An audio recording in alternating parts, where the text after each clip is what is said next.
I buried Max yesterday, and I haven't told my husband yet. It feels like I'm carrying this massive, suffocating secret, but I just can't bring myself to add to his stress.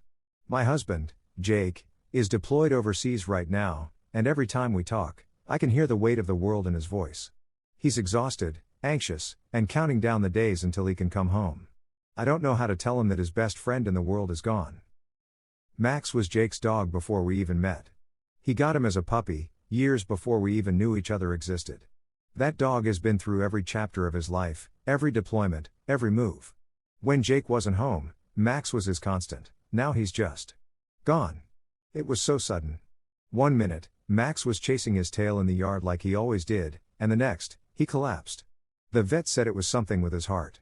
I held him, cradling his head, as he took his last breath. I wish Jake could have been there, to say goodbye, but he wasn't. And now I have to tell him that his dog died without him. I know I should say something. I've typed out the text at least a dozen times, but every time I hover over the send button, my heart clenches. Jake's already in such a tough place, and I'm scared this news will break him.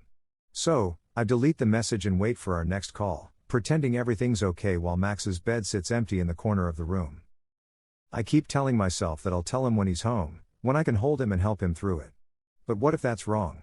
What if he needs to know now, even though I know it will hurt? I feel like a terrible wife for not saying anything, for keeping this from him, but I just want to protect him from more pain, even for just a little while longer. I'm not sure if that makes me selfish, or if I'm doing the right thing. What should I do?